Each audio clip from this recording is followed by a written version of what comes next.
Hello and welcome to Off the Brawl on Off the Ball, the show which brings you all the headline news and views from around the world of combat sports. Thanks again for tuning in. You can catch all our previous episodes over on youtube.com/Off the Ball. We've also got a brand new audio stream. You can find that wherever you get your podcast, be it iTunes or Spotify.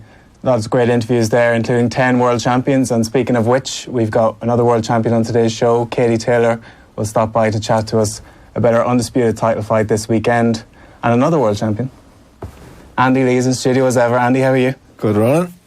Phil, how are things? All good, yeah. Phil the Power Egan in studio too. Don't know if I have power, but yeah.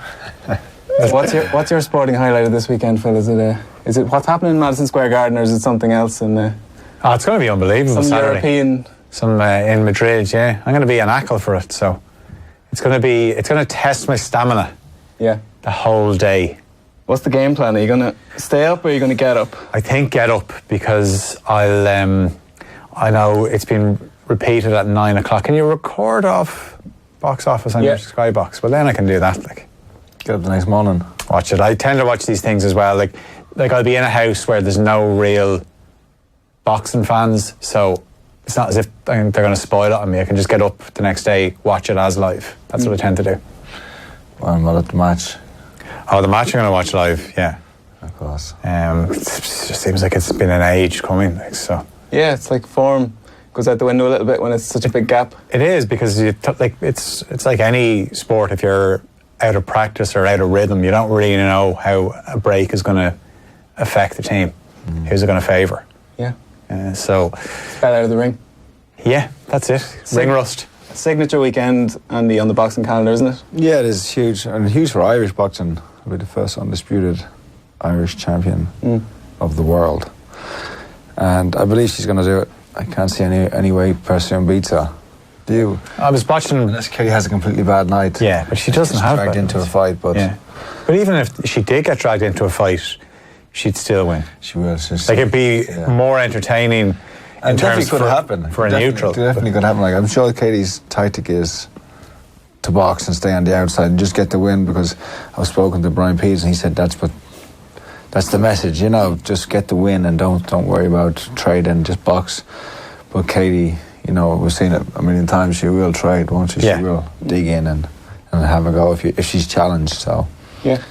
And we'll get to hear from Katie shortly. Just a few bits of housekeeping first. We mentioned at the end of last week's show, Andy, the Celtic Clash was making its return to Belfast, and Joe Fitzpatrick got the win over Stephen Webb. Short work in the end, but the Celtic Clash in its way has become sort of a staple of the Irish boxing scene. It's kept things ticking over, domestically speaking, hasn't it? Yeah, it's hugely important for boxing on the island. Those guys like Lanagun and Stephen Sharp and the ones who run it, they should be commended, because they're keeping it going. They're keeping boxing alive, especially in the Republic now. It's and I think there's already plans for the next one again. One just finished and the next one's being. So without them, these fights, the boxers in Ireland wouldn't be getting fights. So it'd be.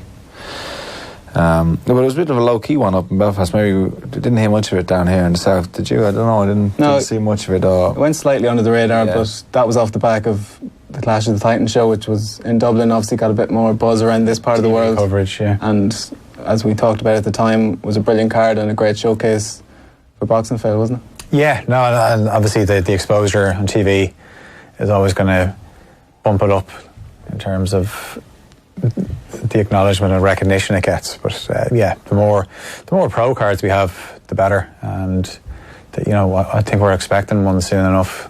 Another one.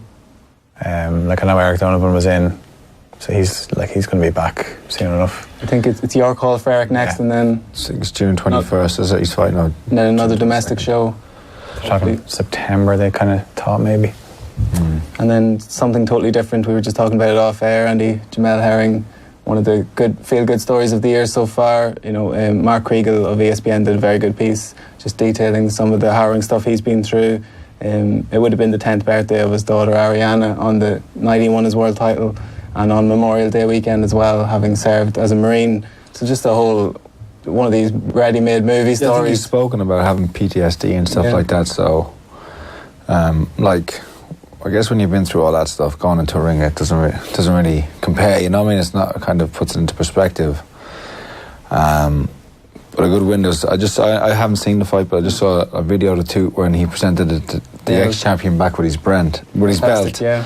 And you could just see the respect there, and that sums up boxing. And those things happen all the time. They're not always caught on film, but in boxing, those things happen all the time. It was a nice touch. Yeah. And then elsewhere in Maryland, Devin Haney, it was supposed to be Usyk against Takam, but instead Devin Haney got pushed to the top of the queue in terms of the main event billing, and it was supposed to be the toughest test of his career, but he didn't make it look like that. Brilliant win over Antonio Moran, Phil, is that Moran, right? are we going with Moran? Yeah, Moran, or Moran, whatever people are having. If he's got any Irish roots, yeah. It's a knockout of the year contender, brilliant job. And a great performance throughout the fight, and how he boxed, how he managed, because Moran was coming on strong early. He was pressuring, but he had for Haney, it was the perfect style. Yeah. It was the perfect style, because your man was very basic. He was coming forward. He was giving him so many chances to just pick him apart. And he showed real spite, Haney, didn't he? Showed his in his punches, and a good young fighter. Yeah, spite is the right thing, because he had been accused of maybe lacking power. That was one thing that was levelled against him, but that wasn't shown at the weekend. He said after the fight, he was I wanted to make a statement. There was rumours out there I didn't have the power. So he put him down in the 5th as well, and with a really good body shot. He's only young though, isn't he? How old is 20. he? 20. Yeah, you're not gonna. He hasn't got his man strength yet. When does the man strength come along with? I don't know. Who needs his weak picks? No, it's just different for everybody, isn't it? Yeah. People are mature different. He looks, his body, his makeup. He's not like a man yet. You can see that. You know? What age were you when you had the most power, do you think? I think around 28, 29. Yeah, that wasn't early. You can see with Haney, the way he moves, it might be tokenistic to just compare him to Floyd Mayweather, but early day Floyd Mayweather was kind of stalking his opponent and throwing at will. And the Mayweather comparison extends more outside the ring, because early on, since he turned pro, he's taken control of his own career. He had Devin Haney Promotions with his dad, and rather than signing with any of the big promoters out of the amateurs, he said, I'm going to do my own thing. He's built up a record, nearly 20-0 now, so he's now signed with Eddie here in DAZN, and again he's sort of saying, I'll sign with you, but I'm leading the way here in terms of guiding his career. And Mayweather famously did that, bought himself out of his top rank contract, and that's all good if you're winning. Yeah, if you keep winning, and it seems like that will happen with him. But you don't, if you can back yourself, if you believe in yourself and you're good enough, then that's and you have the finances to do it, then that's a good route. But it's not the case for everybody, is it? Yeah, I think low key, obviously the big talk is about Canelo, Golovkin, these guys that DAZN have signed, but I think low key Devin Haney could be a big one in terms of they're gonna rise with him. So as he goes up, his profile's gonna rise with theirs, and vice versa. So it's one to keep an eye on. Top prospect in boxing, and he's definitely in the conversation, isn't he? Yeah, definitely in the conversation. It's with these things, you asked me, who do I think my top prospects are, and you're always going to, it's such a it's hard to compare anybody, isn't it? And the ones you think will make it, sometimes they don't make it, isn't it? Yeah. The ones who are touted so much, but he'd be up there. There's a few getting a lot of love, Teofimo Lopez, Virgil Ortiz, these sort of guys. You're not too keen on him, are you, Lopez? No, I think he's probably going to be world champion. He's probably going to go on that way, and he'd probably make a lot of money because he talks a lot of talk. Yeah. But I think there are better fighters out there than him. Yeah, he's he's talked about Lomachenko. Lomachenko would make mincemeat of him, wouldn't he? Yeah. I watched watching this guy called Robson Conceição. You know him, Olympian. He won a gold medal for Brazil. I think he's 12-0 now as a pro. About 8 knockouts. Good fighter, but he has a win over Lomachenko in the amateurs. Now it's very, very controversial win. But it was a very good fight. The referee made a bit of a mess of it, and I think the judges wasn't great, but it was a really good fight, and he showed he's great because he was in there with Lomachenko, competing. Yeah. It wasn't like he was getting slaughtered like most guys do. So if you have a look at him, he's a pretty good kid. You got obviously Josh Kelly. I've sang his praises a lot. Boatsy, they were probably the two biggest coming out of England, would you say? Anybody else on your radar in England? I think Anthony Yard, I suppose, but he's been matched with Kovalev a bit early, but yeah, a lot of talk around him. A couple of the heavyweights, Daniel Dubois, got a lot of love. Dubois, yeah. he showed in his last fight that he will trade. That was surprising, wasn't it? You know, like that has a bit of some fight to him. Shakur Stevenson, Michael Conlan, like you always, like I say, you throw these names around. They're all top prospects, but and sometimes not the talent, it's the character that will make him a champion. You know, so we'll just see. Well, who any guys that stood out to you? It's interesting that Top Rank have signed up Ramirez off the Cuban Olympic team. They've got that whole Olympic class now with Conlan, Stevenson and him. So, like, if there is a little round robin at some stage down the line, it'd be brilliant, wouldn't it? So I haven't seen much of Robinson, but a lot of people were saying to me, like, if he's got hard and he can punch it, there ain't no one that can stop him, because in terms of skill and talent, he's 2 gold medals, unreal. Like, that's what they were saying, and yeah, that's exciting. There's the new crop. They all have to be sort of social media savvy as well as everything else. Like, there's more elements to the game than there probably used to be. You kind of have to be media savvy from the get-go, and it sort of changed the game a little bit. Just elsewhere on that Marlon card, Filip Pergovic got a win, and he's kind of going to be a bit of a headache in the heavyweight division, I think. Maybe, yeah. One who's flying the radar. He's trained by the Cuban coach, isn't he? Salas, I think, the Cuban coach. So that's an interesting link-up who will add to his game, probably, because if he kind of has that European style, doesn't he? You know, kind of, not robotic, but very much everything by the numbers, where with the Cuban coach might be add a little bit more flair to him, more. And also Hunter, who was kind of an outmatched opponent, but still impressive on the night. And it was ironically the same ring where he fought Usyk that time, and that's his only defeat so far. And it's been a hell of a 12 months for Michael Hunter, gone from relative obscurity to almost getting an Anthony Joshua fight. So he called out Dillian Whyte, and that's the kind of ranking he holds himself in now. Yeah, he's a good kid, Michael Hunter. Everyone seems to call out Dillian Whyte these days. Except the main guys who he wants to fight. Yeah, absolutely. So the latest on that, just quickly, is that it's Whyte against Rivas next month, or July rather, and the WBC are likely to order Fury against Whyte after that for the diamond belt, while Wilder gets to take another fight against Kaunaki or Luis Ortiz. So WBC haven't helped in terms of the clarity, but if what happens is Fury against Whyte, I think most people would be happy with that. If that's an end case scenario here. Where would you fight? Where would they fight? I presume Top Rank would take ownership of that fight, because Fury's probably the bigger name of the two. Well, certainly in America. So yeah, could be the first real big head-to-head if it goes to purse bids. You know. I would find it strange if it was Fury and Whyte. Even if it doesn't in America, who can offer the most money? Yeah. The Zone or ESPN Plus and Top Rank. It'll be interesting to see which way that plays out. You know. And we should just mention on that Maryland show, McCaskill, who, like, as time has passed, that win Katie Taylor got looks more and more impressive. McCaskill now, unified champion of the world, beating Nahi Sanchez, another former Katie Taylor opponent. And for those who missed it, absolutely brilliant fight, really brilliant fight. The scorecards might suggest McCaskill won wide, but it was very close, and she won the back end of the fight, and that was enough. But like, that's a rematch I think we'd like to see going forward, isn't it? That was her toughest fight so far, Katie, because that was the kind of fight where you're suggesting it might transpire this weekend if Katie got dragged into a fight. Like, that's exactly what happened against McCaskill, and it was awkward and it got ugly at times. Obviously Katie still came out on top, but yeah, McCaskill got herself a name out of that. She talked a good game beforehand, but she actually delivered, and she has obviously since gone on to be a champion. And yeah, I think both fighters said after, even McCaskill admitted, yeah, the judges probably were a bit wide with two of them. It was at 98, 91, 98, 92, and then the last judge 96, 94. That was probably a more accurate score of it. Definitely. And McCaskill doing her own thing, and Eddie Hearn, who signed her, just said, just keep rolling the dice here, like, we'll go for Undisputed with you as well. And I'd say if both Katie and her are Undisputed, Katie will move up, take that fight again. Undisputed are two different divisions. Like, this is the way these things are going. Especially with the, I don't know if it's real, but the bad blood that seems to be there a little bit. You know, you can kind of hear it. Like, we'll hear from Katie in a second, and I mentioned McCaskill to her, and there's probably no love lost there, you know. Well, she didn't really. You shouldn't have mentioned. Yeah, she didn't really.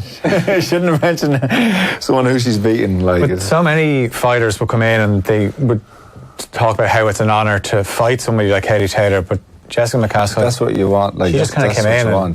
Yeah, she just said, what you want. I don't care who you are. Yeah, I'm going to give you a good go. As I mentioned there, forever entwined with Katie Taylor and McCaskill. Delighted to say I caught up with the unified lightweight champion of the world before her big fight this weekend. Quite a quick turnaround from the Volante fight, so I started by asking her, did she get to enjoy some home comforts before training camp for this one? Yeah, I mean, I always have a great time at home, but of course I'm always anxious to get back and start training camp. I knew this fight was on the line as well, so that was always at the back of my head. And I know this fight's going to be the biggest fight in my career, so I was always kind of anxious to get back over and to start working again. Yeah. We'll get on to June first in a second, Katie, but just going back to the Volante fight, I know we've spoken before about how it can be frustrating sometimes when opponents aren't, they're not engaging with you in the fight, and that wasn't the case with Volante, a proud champion in her own right, and she was in there to win, and it kind of made for a great spectacle, the two of you going at it in Philadelphia. Yeah, that always makes for the best fights. She was obviously there to win. She was a proud champion, just like you said. She was a very, very strong champion as well, a very dangerous fighter. So I knew that was going to be the fighter that I was going to face in the ring that night. She was very, very dangerous on the night. She had a big right hand as well, so I knew it was going to get the best out of me. It definitely made for a very, very exciting fight. Was there anything about her approach that surprised you on the night, Katie, or was she kind of how you game planned for? Yeah, no, I think I was kind of aware of everything that she was going to bring to the table that night. My preparation was always great going into these fights as well, and nothing really surprised me on the night. I knew that she was going to be strong and that she was going to be tough, and I knew that she had a big punch as well.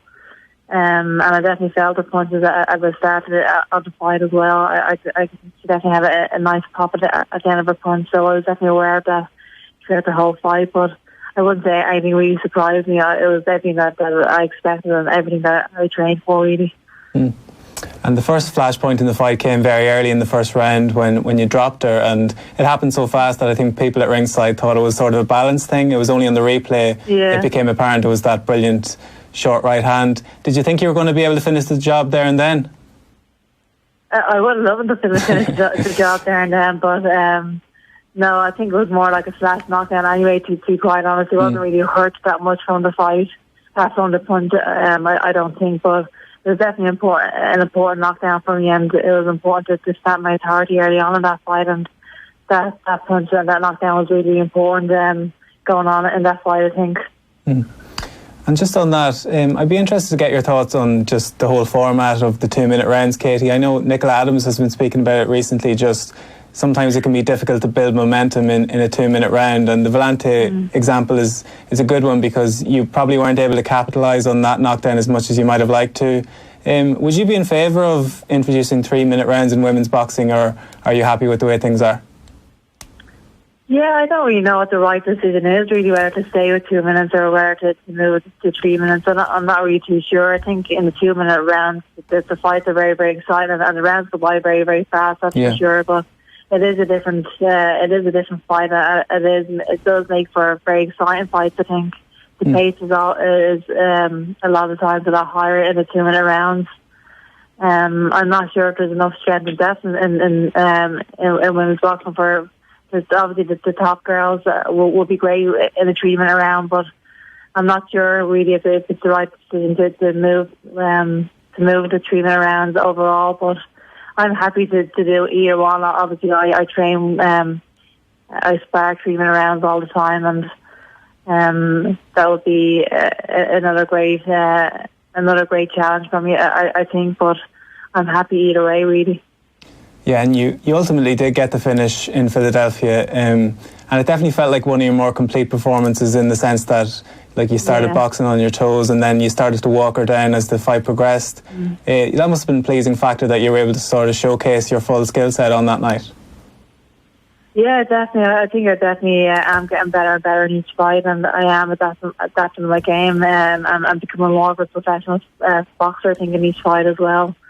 I really didn't realise how different the two sports actually were, professional and amateur boxing, and it does take you a while to actually transform into a kind of a complete professional fighter. I think I have done that over the last few years. I definitely am progressing very nicely, and I feel more like a complete pro fighter now than I ever have really, and I definitely am improving in every fight as well.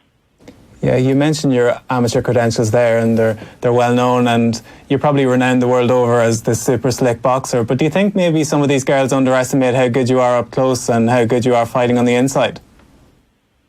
I think so, yeah. I think that's always been the case. Even in the amateur days, people don't realise how strong I am, and I think people feel like they can bull me in the ring as well. And I know that's what this girl and Delfine Persoon thinks she's going to do to me as well. So I heard her talking a small bit about the fight, and I think she feels like she can't bully me on June the 1st. But people definitely don't realise how strong I am and how comfortable I am and close as well. And I think people do get a shock when they are actually in there, and I am mixing it with them in close as well. Yeah, I think Vellante got a rude awakening on that as well, and the atmosphere was electric that night, Katie. And I know Eddie Hearn has been on record saying it's probably the best show that Matchroom USA have put on so far. Would that be the highlight of your pro career so far, that night in Philly, or what stands out in your mind? Yeah, I think that every fight has been pretty big, really, since I have turned pro. I mean, obviously boxing in Madison Square Garden in December against Evo Alston was a huge highlight as well. And but it's always not great to unify the division and to add another belt to the collection as well. And that was a really important fight for me. I knew that I had to get over at Rose Vellante in order to have these other big fights down the line as well. And obviously the fight to become Undisputed Champion wouldn't have happened if I didn't overcome Rose Vellante in Philadelphia. So it was a huge night for me, and the performance was great as well. So that was definitely a huge highlight for me. Yeah, and it's quite a close turnaround probably between the two fights, about 2.5 months, and the chance to fight in Madison Square Garden again, something you're never going to turn down, especially with an undisputed title on the line. How have preparations gone for this fight, Katie? Yeah, it's gone great. As I said, I did go home for the week, and then I was straight back up to start training camp. And it's always great going into a training camp when you're relatively fit anyway. I'm not starting from scratch. I was in good shape at the start of this camp, and it allowed me to get more rounds under my belt, sparring-wise as well. So I definitely feel in great shape for it. I'm leaving no stone unturned as per usual. I am well aware that this fight's going to be the toughest fight of my career. She's a fantastic champion. As you know, she has 43 wins and only 1 loss. She hasn't been beaten in 9 years. She's a fantastic fighter, and it's definitely going to take a top class performance to win on June the 1st. I can't make any mistakes in this fight, so I'm going to have to perform on June the 1st, and that's how my preparation has gone. I'm just keeping my head down, nothing down, and I definitely feel in the best shape I've ever been in. Yeah, you mentioned Persoon is the task at hand, and it feels like she's been on the radar for a long time. Ever since you entered the division, really, she's always been on the horizon, and 9 years undefeated, as you said, and 5 years as champion. Style-wise, Katie, what kind of fight are you expecting this to be? It's going to be a very, very physical fight. She definitely punches non-stop for the 10 rounds. She's very, very awkward as well. I think it's a fight where I'm going to have to show a lot of heart, and I'm going to have to. It's going to be in the trenches for the whole fight, but that's a fight that I'm prepared for. I go through the trenches every single day over here training. All the mountain runs, all the rounds of sparring that I'm doing, and I definitely am ready for that kind of fight. And I think it's a hard girl to look good against because of how awkward she is sometimes, and because of how reckless she is herself. But I don't mind making the fights ugly as well, and I don't mind winning ugly as well. So I'm definitely looking forward to the challenge. It's going to be a physical fight, as I said, but and I am going to have to show a lot of heart in this fight. But I'm definitely down for that, and I'm looking forward to it. You know, to fight for the undisputed title in Madison Square Garden, the mecca of boxing. This really is the stuff of dreams. You couldn't really write a better script, so I'm so excited about it. An awkward style Persoon brings to the table, as you said. I think Eddie Hearn described her as the female Carl Froch, so that gives people an impression of what kind of fighter she is. In terms of the tactical side of it, do you study the tape yourself, Katie? Is that something you're interested in, or do you just leave that to Ross and the rest of the team? Yeah, I don't really watch much tapes, but I watched a few clips of her, obviously, and that's all I feel like I need to watch. But I kind of leave that down to Ross, really, and Brian and the rest of the team. But I always kind of leave that down to them. I obviously trust their tactics and trust the work that you put in over here as well. So I feel well prepared, and I don't feel like I need to watch too much tape. But I've never been light out at all, actually. And as we mentioned there, you're so positive in terms of trying to put on a good show for the fans, and it's something which has endeared you to the UK and US markets since you turned pro. But presumably, given the stakes at play against Persoon, it's going to be all about the win first and foremost, whatever way it comes. Yeah, definitely, and that's always been the case, really. It's always about the win, and whether I have to win born or whether it's an exciting fight. The fact of the matter is, it is all about just getting that W at the end of it and moving on. But this fight is definitely not going to be a boring fight, just from the nature of her style and my style as well. I think there's going to be fireworks during this fight, and there is going to be times when we're standing in front of each other and trading shots. So. Just from the nature of my style and her style mixed together, I think it is going to be a very, very exciting fight. But at the end of the day, it is all about getting that win at the end of it. Yeah, and you've touched on the fight and obviously the grand nature of the event as well, and you've become even more of a central figure in it, given what's happened with the Anthony Joshua main event, the uncertainty around his opponent. You're obviously co-headlining, so your fight's even more to the fore than before. How exciting is it to be headlining or co-headlining at Madison Square Garden? It's incredible, really. When I did first turn pro, I never really expected my career to just took over the way it has over the last few years, and I'm so excited about this. And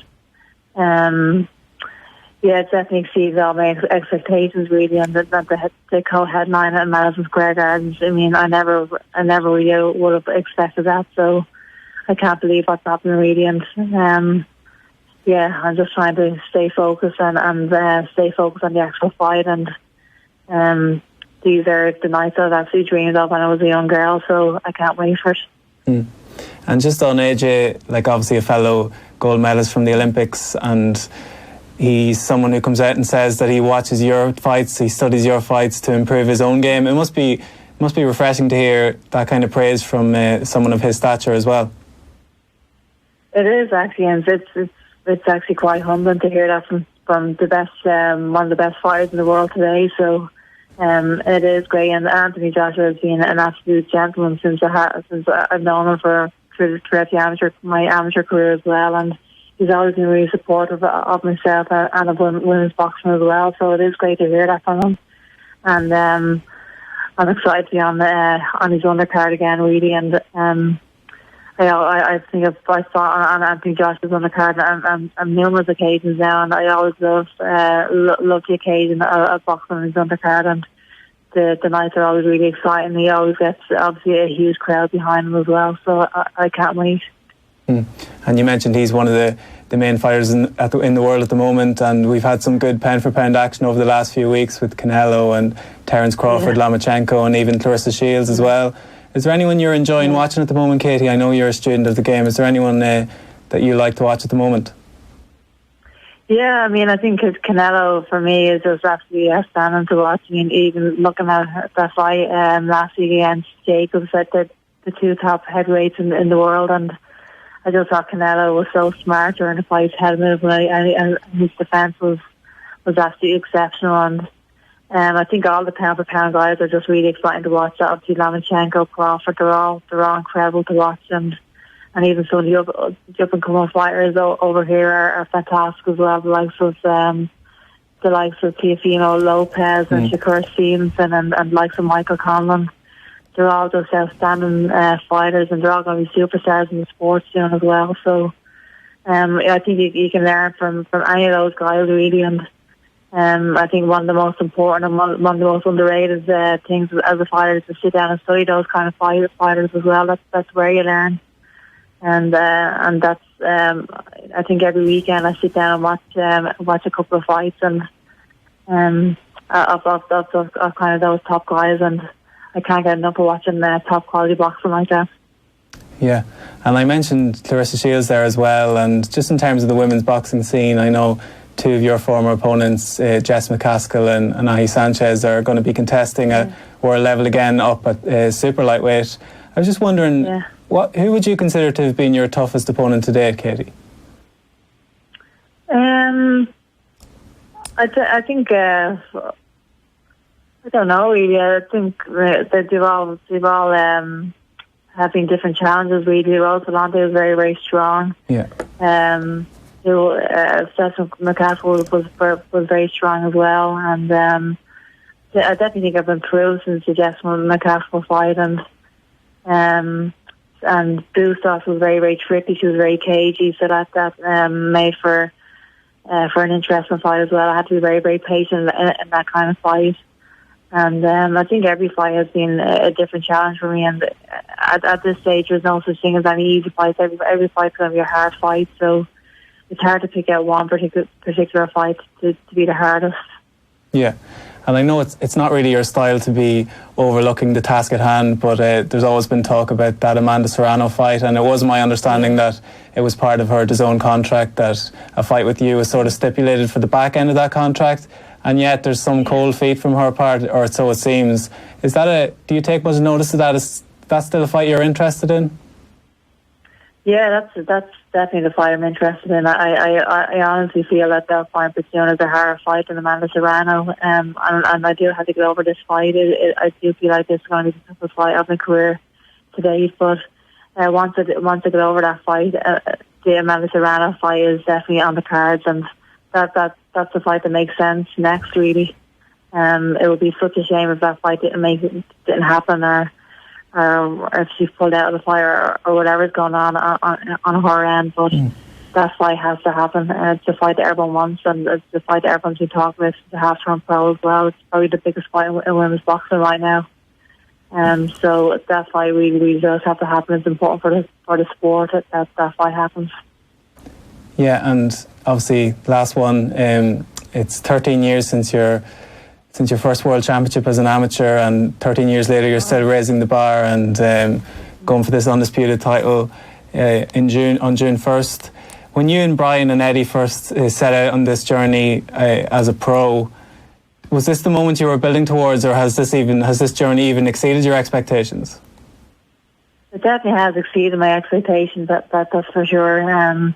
But I did, the minute I sat down with Eddie Hearn and Brian, I did tell Eddie that I would love to become the Undisputed Champion. I'd love to raise the bar in women's boxing, and I'd love to change the sport. And I think every single one of us on the team have done our job fantastically, and Ross has gone above and beyond for me over here as well, training me and coaching me and doing everything for me over here. Brian, from his end, just negotiating and getting more money than I ever thought I would have gotten really in these fights as well, and get me on these big shows, which is incredible. And Eddie has done his job brilliantly as well, getting me on these shows and getting the big fights for me. So it definitely has exceeded every bit of it really for me, and I really feel like the best is yet to come. Yeah, well, we're really looking forward to seeing you in New York. Best of luck with the fight. And thanks very much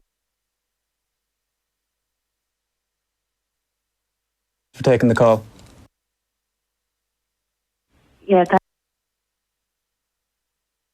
you. There you have Katie Taylor discussing her upcoming fight with Delfine Persoon. Toughest fight of her career, in her own words. Persoon unbeaten in 9 years, champion for 5 of those. Are you excited for this one, Andy? I'm excited to see how she does it. I don't think, as I said earlier, I think she will win the fight. It's just a matter about how she goes about it. Will she? In one ways, I'll be happy to see a boxer disciplined like the 10 rounds and see a boxer disciplined fight. But then again, if she gets involved and has a tear up, that's also entertaining, you know, from the neutral kind of standpoint. And some part of me feels that she will do that because she'll want to entertain and prove a point and show that she is like the most dominant female boxer in the world. But Persoon's is awkward, and that's her biggest strength. That's what she has to kind of rely on. And I don't know how you could kind of compare it to, probably a disservice to Carl Froch, but a female version of Carl Froch, in that she's come forward, she's straight punching, and she's tough, and she'll keep going. She has a good engine, and she's got some power, especially to the body. So, one not for Katie to the rest of it. I'm sure she won't, but go in there, I think, box early, and then see how she can do going down the line. Long arms as well. But I just think Katie would be too quick for her. She'd be able to get in and out and land the combinations. And Persoon, she's a decent 1-2. She doesn't, she throws that quite well. But I just think that by the time she tries to get that off, Katie could have got in and out. And you could kind of see the first few rounds, Katie wins them quite comfortably, outboxes her, and maybe realises through the fight, do you know what, I'm better than Persoon, and then maybe we might see a few exchanges later in the fight.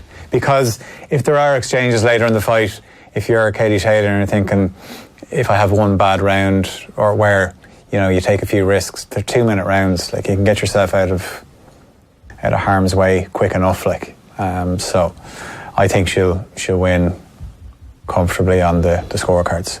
Yeah, and that was the beauty of her performance against Vellante, that having outboxed her in the early stages, she broke her will as well, started to walk her down and close the show, which was impressive given the calibre of that opponent. She had been frustrated by a few decision wins, but she managed to finish the job that night, probably hoping for something similar this weekend. And it's a hell of a platform. It's probably, we can probably understate it a little bit that she's... Do you know the running order? Yeah, is she co-feature? Because I think since there's been big fights added, I think it's probably going to be Callum Smith second from the top, and Katie just third from the I top. thought there was even suggestions that Coyle and Algieri could be the third on the bill. Yeah, it hasn't been totally finalised yet. Yeah. I think the likelihood is Katie's going to be third from the top, but as subject to change, these things can change up until the night of the fight. But Coyle Algieri, we might get to it in a second, is actually a good fight. Yeah. It's probably one of the more competitive fights on the card. So, but the interesting thing as well, obviously with Persoon, all her fights bar one have been in Belgium, so that's going to be a factor. Yeah, fighting in New York. Being on this platform, Katie's been on this stage. She's it's used not to it new to her. This will be a huge fight for Persoon, different, completely. And that's why I think Katie will win the first few rounds, and that's a good point that you brought up, that maybe if she is so dominant in the first few rounds, Persoon might lose heart and kind of might realise this is a tougher fight than I thought it was going to be. Yeah, it's funny, and I alluded to it with her there, that it's something you might be able to shine some light on, Andy, that even since she was a young fighter coming through the amateurs, people from different countries underestimated how tough she is. People think she's a slick boxer and she likes to move in the back foot, but every time she says, it's once they get in there, whether they realise that she loves it inside as well, she can mix it with the best of them inside. Sometimes to her detriment, that she just loves to try. Like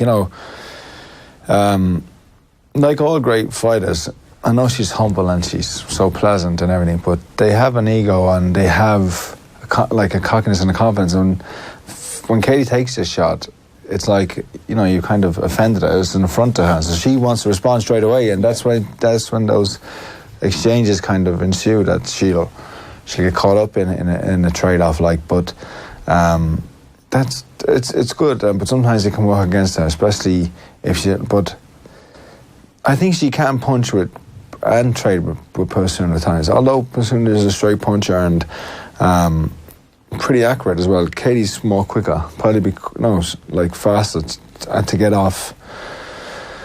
But yeah, she's always been like that. She's always she I don't know if it's her wanted to prove something. So even when she would be a kid and she'd be sparring against the boys from the Irish team, that she'd be trading with them. She wanted to prove herself, and I think she's probably wanting to do that in female boxing to make it entertaining as well, to show them that this belongs here. That female boxing belongs on this stage. So she could have a lot of success to the body, I'd say, if she wanted as well. With green tinted glasses or not, it does seem like one of the marquee fights on this card. The card, of course, headlined by Anthony Joshua, which is a big deal in and of itself, regardless of who the opponent is. Andy Ruiz is that guy. Says he's willing to put his life on the line in this one. How does he go about winning the fight, Andy? Is there a path to victory for him there? Is there? It's hard to see, isn't it? He is skilled, you know, but like... Fast hands? Yeah, he's fast hands, he is skilled. And he will, like, I can't say he will have that kind of never say die attitude, that he will go in there, he will fight.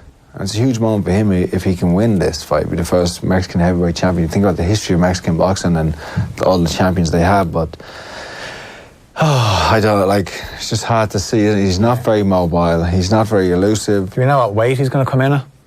We don't know. And anyone's guess. Like, and if he was to actually get in shape, he'd probably be a cruiserweight, because he's not the biggest guy, you know.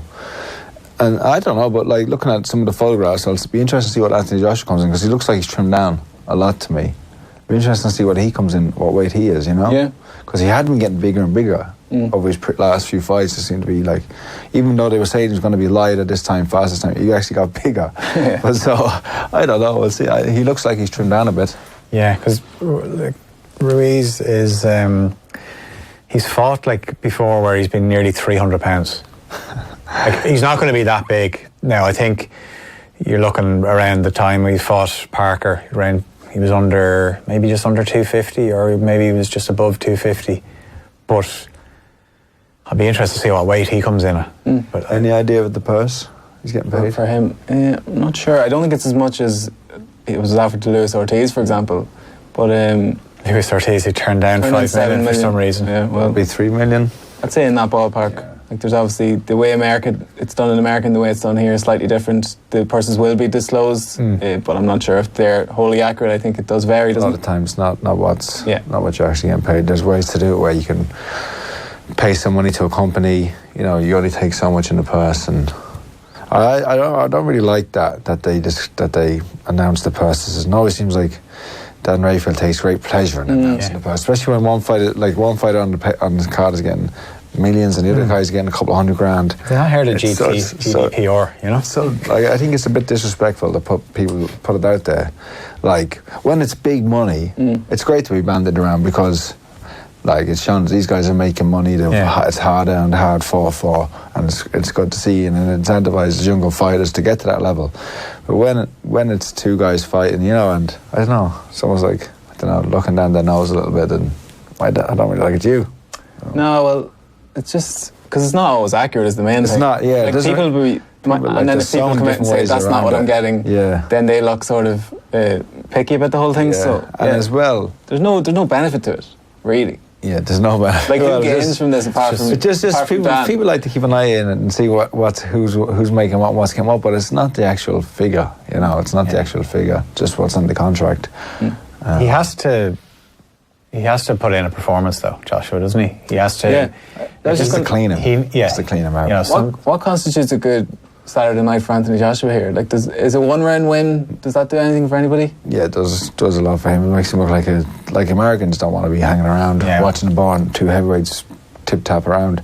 I'd say a winning side 4 or 5 rounds, that's good. Anything after that, unless Ruiz is putting up a hell of a fight and making it competitive, then it's a bit of a letdown. Considering they've been to see Wilder a few weeks ago, get it done in one.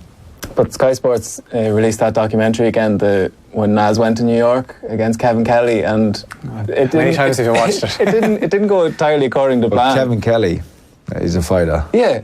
He's not Andy Ruiz. No. It was like that fight. If it was scripted for the Prince going in, that he'd just go in and clean him out. But in actual fact, Larry Merchant described it as the featherweight Hagler Hearns. Like, it was up and down fight, and it couldn't have worked out any better, actually, because it sold him to the American market like that. Everyone's like, because Kevin Kelly, real good fighter, really good talker from New York. It couldn't have been any better, really.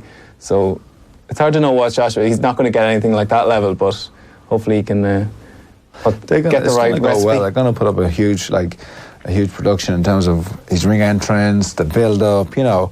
The gate is really good as well. Yeah, they're laying on it. You can see like some of my mates who I follow from the press, they're getting it fully laid on. You know, they're being well treated. They're getting like signature cocktails and they're getting like the luncheons and the fight, you know. So they're being well looked at, so it's all going to be good. It's all going to be good. They're going to be reflected well. Yeah. The most striking thing from Joshua is that he hasn't fought in a long time. Yeah. You know, this is the biggest gap he's had in between fights as a pro, 8 months. Like, is that a factor? Nah, I don't think so. Not if he was on up against Wilder or Fury, then you might say so. Yeah, but not against Andy Ruiz. Yeah, like even the last fight, the Povetkin fight, he didn't say he had the flu for that. So it's something that always kind of I wonder about. Like, how many times during your career for big fights, like, did you feel 100%? Like, were you ever 100%?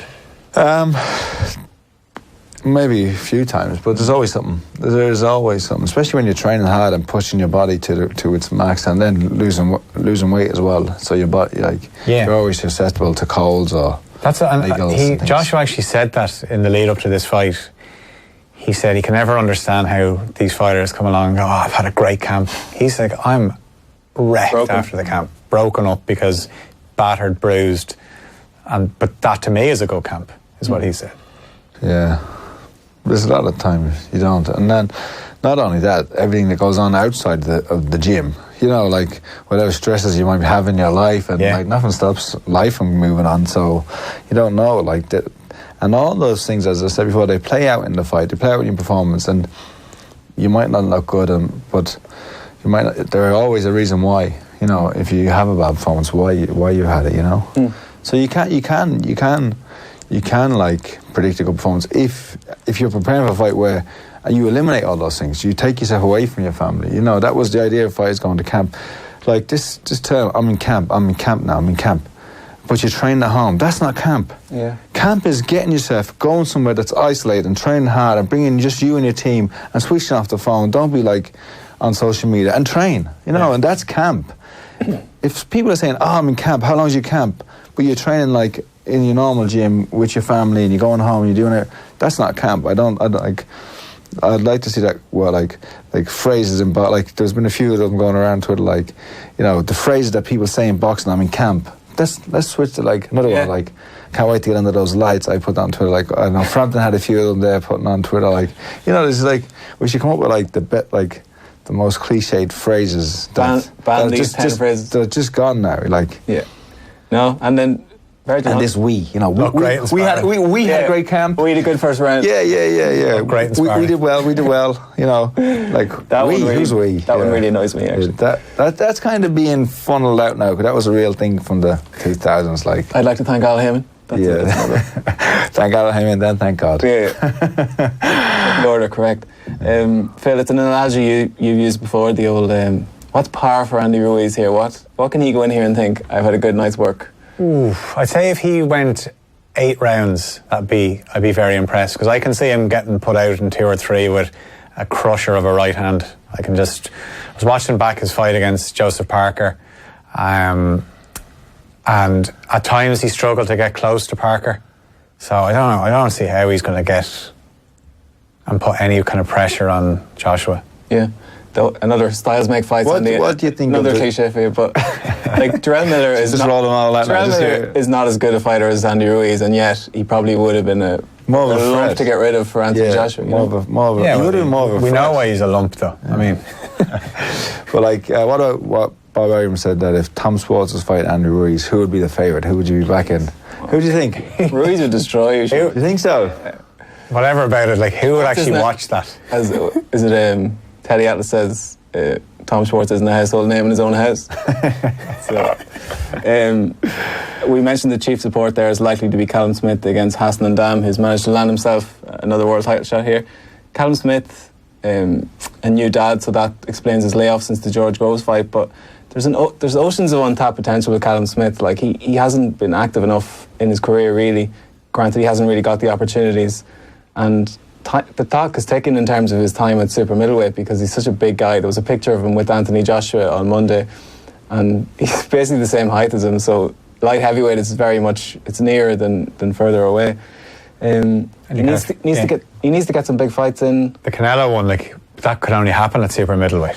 Yeah, but like there's Billy Joe Saunders there as well. Is an option now. I know, but we like.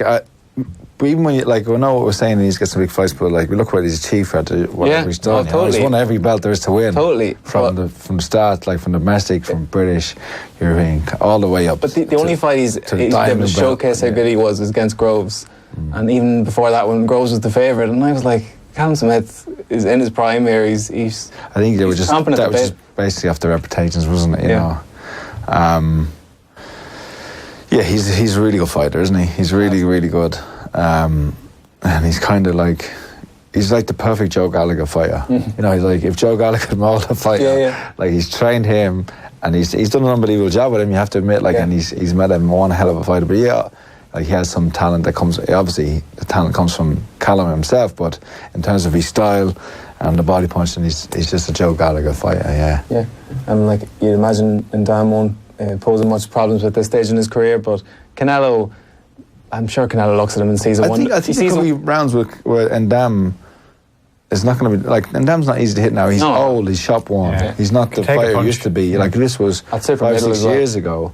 Yeah, and he's quite small, even for middleweight, he's really small. But he's loose, he's so elusive. It's probably not a good opponent to show off in America. But in saying that, Callum could just walk through him and piece him apart, but you could also see where Ndam stinks the place out, like, you know.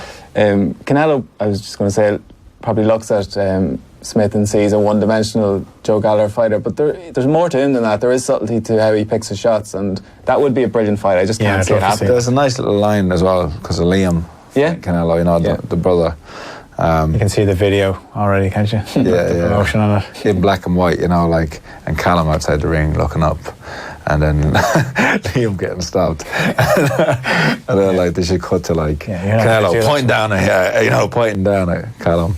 I don't know. Yeah, no, I agree with you, Ronan. I'd love to see it, but I can't see it happening. No, it seems a bit of a risk reward for Canelo. Yeah, like there's a big difference with going to super middleweight. I think Canelo would fancy it though. He could probably fight your friend David Lemieux and make more money. A lot of money at it.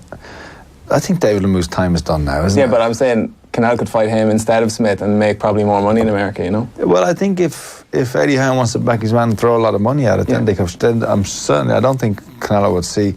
When you think of who's Canelo's beaten in the last few fights, you know, I think he would, like, in Canelo's eyes, he's probably looking at him saying, like, he's a better version of Rocky Fielding in some way. Yeah. You know, that's how he look at him. If that's how he goes into the fight, that's great for Callum Smith. I know, it is. If he hits Callum Smith in the body, like, it's not going to have the same effect. No, it won't. But in terms of the styles, those come forward, straight punches and hooks and that, Canelo would just be slipping and sliding and punching in between those things. And, like, with Canelo, you almost don't have to put, like, to be effective with him, you don't have to, like, you don't play the game with him, you don't punch, you know. I know, like, you don't win a fight without punching, but you try to let him punch first, because if you punch first, you're lost. He'll just draw you in and make you pay, like, so it's beyond the point. I digress. I think the fight for Smith, and it has been hinted at, is Daniel Jacobs, because he's moving up to 168, and if he wants a quick shot at the world title, both on his own, both Eddie Hearn fighters, I'd love to see that fight. Pretty good, yeah. So, and it's a good way of getting him into the Canelo conversation. If he does a better job on Jacobs than Canelo did, you know, that might force the fight a little bit. Elsewhere on that card, just rattle through it quick enough here, Chris Algieri against Tommy Coyle. We mentioned Coyle actually won the hearts of the Americans when he was in Boston. He always gives his money's worth. He's limited enough in terms of technical ability, but loads of heart. And Algieri, on the other hand, has had a weird career. Obviously beat Provodnikov, became a world champion. Didn't really turn up against Manny Pacquiao. Then had a great performance against Amir Khan, and then sort of disappeared a little bit. But now they're kind of... He became a chef. Yeah, he's actually with Danny Jacobs. Yeah. But yeah, it's a good fight. It is a good fight. It's a well-matched fight. Yeah, it's a well-matched fight. It's hard to know who has more miles on the clock, or whoever has the most left at this late stage in their careers.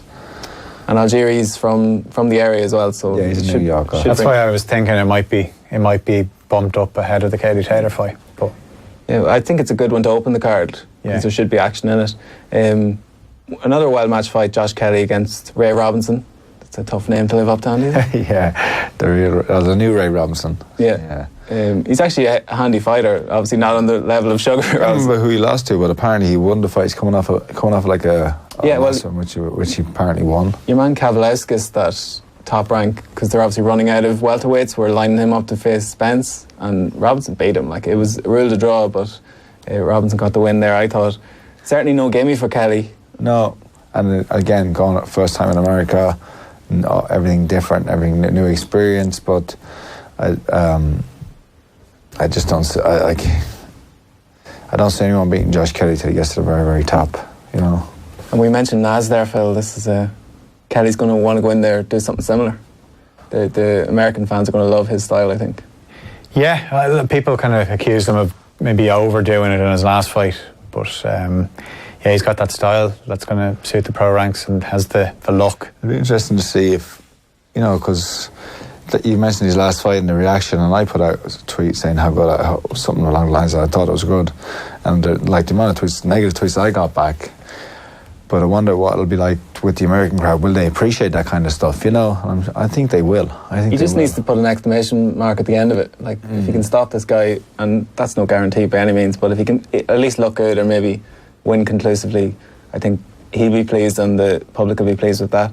And then Boatsi, the other preeminent prospect in the Matchroom stable, has a little bit more of a gimme, you'd probably say, against Paraban, who in his day was a good operator at 168 pounds, but hasn't fought in 2 years, and you'd fancy Boatsi to go in and do a job on him. Yeah, even at his best, Boatsi probably beat him. He's a big, solid guy who's sturdy and steady, like. He's just clean, isn't he? Yeah. Just does things very well. Does everything right, and like part of the Joshua camp. The problem with Boatsi has that light heavyweight division is so stacked, so good. Like, it's hard to break into that top five or six, isn't it? You know. Yeah, and the tangential point that I mentioned earlier, that Yard against Kovalev, Yard has to really talk about jumping in the deep end. Yeah, but it could be a smart move. You know, at this stage in Kovalev's career, also his style. The one thing they're not taking into account is the punch power Kovalev has. You know, when he lands, the kind of effects it shows, and even though it might not look like much, even the jab, like, you can see that it hurts the opponent. So I'm not sure if they're taking that into account. But in terms of the technical side of the matchup, it might be like you could see Yard being able to move around him and box around him, you know, and then attack a raid and use those fast kind of flashy shots. But going to Russia is also a factor, isn't it? You know, I mean, how is that going to play out, and will there be any fair? How many go over there and get it done? No. I mean, you think back to Rocky, obviously. He just about got the job done, though. He was in trouble. Yeah. So that's about our lot for this week. It's actually a pretty good card. I'm off to New York now, lads. Any recommendations for me? You've been everywhere else. Yeah, I've been to New York. Yeah, we were there part of the honeymoon.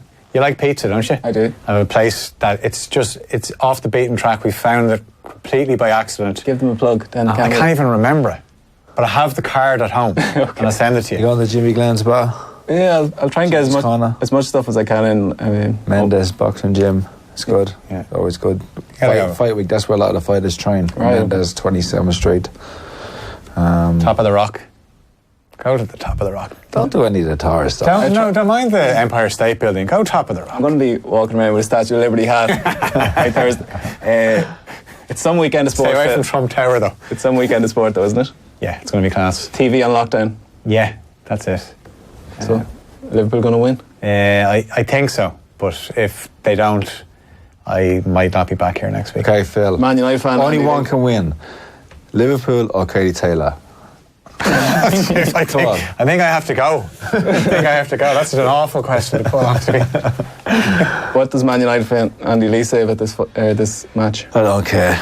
Don't really mind. Don't care. You wouldn't begrudge Liverpool the... I wouldn't, no. I wouldn't. I'm not that type of player. Yeah. But I didn't want them to win the league, but the Champions League's a different thing. Yeah. We'll let them have that. Cheers, lads. All right, thanks, Ronan. And thanks to Tom Nugent in the box as well. Until next time, it's goodbye from us.